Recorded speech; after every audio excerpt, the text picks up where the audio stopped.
Greetings loyal subscribers and honoured guests. It's taken a month, but I've completed my first game in this year's summer backlog challenge. I originally picked up Assassin's Creed Rogue at the same time as Unity on its release day last year, and played about 30% of the game at the time. Something or other came along and distracted me from playing it though, and I ended up setting it aside until now. However, I do really enjoy this series. I even thought Revelations and Assassin's Creed 3 were both decent games, with a few problems.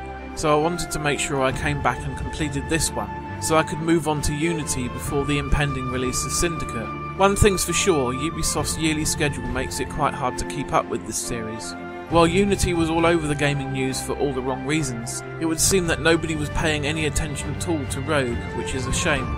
Let's see what I thought of the game, shall we?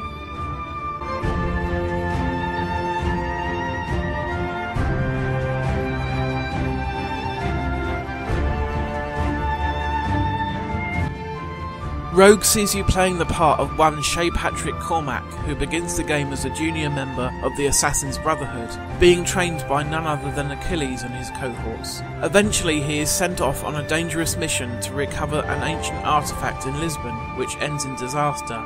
Left for dead in the ocean, Shay is rescued by none other than the Templars, and upon waking blames Achilles and the Assassins for what has happened. He very quickly switches sides to the Templars and swears to stop Achilles by any means necessary.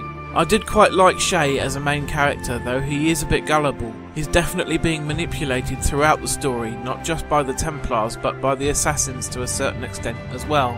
Other familiar faces such as Adewale and Haytham Kenway make appearances throughout the game as well, giving the game a nice solid connection to both the past of the series and the future. The story is a good deal shorter than your average Assassin's Creed title though, weighing in at just 6 story segments instead of the usual 9 to 12. It's a bit of a shame as what is there is quite good and should be seen by those that are invested in the series.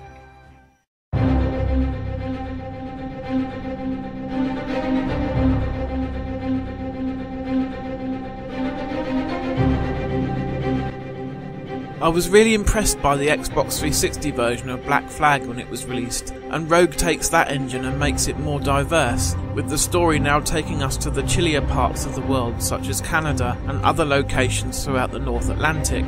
The snowy climes look good, with frequent blizzards to navigate your vessel through, and realistic looking wildlife like polar bears and the penguin-like things that are most definitely not penguins. Can you tell I've forgotten what they are really called? The different islands and other locations that you explore are really well designed. They look and feel like natural places but are actually pieced together to work like playgrounds for Shay, with tree trunks strategically placed to allow access to branches which lead onto the top of a building which is situated close enough to a climbable cliff, for example. After a while I found it became second nature to see the path I would need to take to get somewhere, and it became instinctive.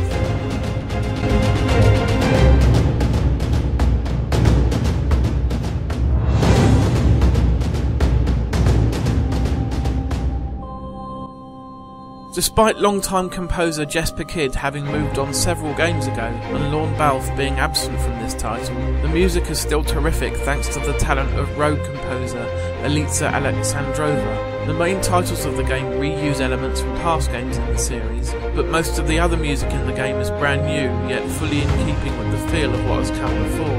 Alexandrova's music really increases the tension of an assassin interception mission or a giant naval battle against several ships and a fort, for example.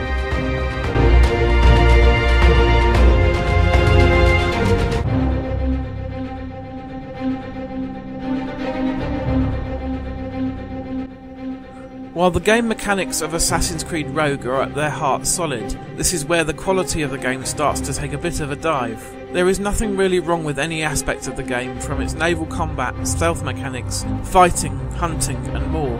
The issue is that most of it feels entirely optional and therefore skippable. I did actually complete a good deal of what is on offer in the game just because I find the exploration and light puzzle solving fun in itself. But overall, Rogue is easy enough and the rewards are so slight that you can ignore most of the optional content and just focus on the main story. These side quests include finding all the native pillars that give you access to a special suit of armour. In fact, most of these quests end up with you receiving a certain set of armour, though in the case of the Viking Swords quest you also get a nice new sword sword and dagger combo. At least you do actually get something for doing these quests. Finding all the random treasure chests is pretty worthless in this game, as the cash you get from them is minuscule and they never contain blueprints for upgrading your ship. These are denoted by their own special symbol. Despite saying all this though, I personally had a great time trying to get 100% of everything in each location. I just wish the game was designed in such a way where this was more necessary or encouraged.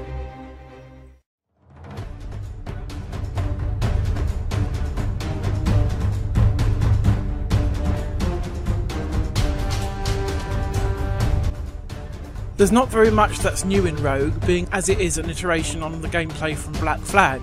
It does add a few new things to the series though. Because you are on the side of the Templars, you will of course have to deal with the assassins from time to time. The detection meter and the creepy whispering from the multiplayer aspect of previous games in the series has been transplanted into this game, and periodically assassins will be lurking on rooftops or in bushes, waiting to try and murder you when you get close. By using the detection meter and eagle vision, you can spot them first and give them a good stabbing instead. There are a series of assassin interception missions spread throughout the world that make use of this mechanic. You first have to sneak up on a pigeon to retrieve the assassination order, then using eagle vision you must identify the target. After that a timer starts and you must try to track down all the assassins sneaking up on the target. If you manage to take them all out before the timer stops, you get a bonus. If time runs out, then they will commence their attack, but you can still win if you manage to prevent the target from dying. This is reasonably good fun I guess, but it's the mission type that I enjoyed least overall.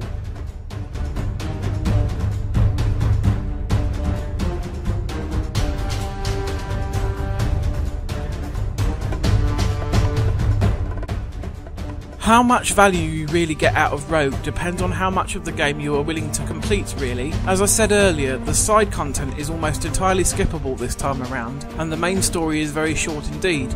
If you were to do just the basic, I estimate you could be done in as little as 6 to 8 hours. If you do enjoy exploring the world that Ubisoft have built though, the game can last you a lot longer, say 20 to 25 hours. Maybe you would like to try and earn all the achievements or trophies, which includes fully upgrading your ship and beating the 4 legendary battles. Then you will be spending quite a bit of time with the game and probably enjoying it a good deal more than those that are just in it for the story.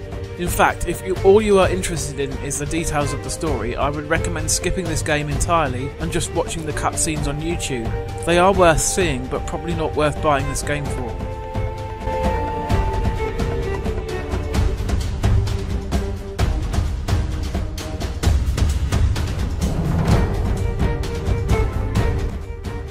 In summary then, I did have a very enjoyable time playing through Assassin's Creed Rogue, but a lot of the game felt like busy work with no real purpose behind it. Also, though the back of the box promises that Shay's actions would change the Creed forever, I would say that is a bit of an overstatement. He does set back the Assassin Order for a time, and is the reason why Achilles is such a grump when Connor meets him for the first time in Assassin's Creed 3, but I wouldn't say that his actions give them too much to worry about. It is kind of a side story after all, and so couldn't really impact the direction of the main series in any major way. I would say that those who really love this series should play this game, but everyone else can skip it without feeling too bad about themselves. Just make sure to watch the cutscenes somewhere.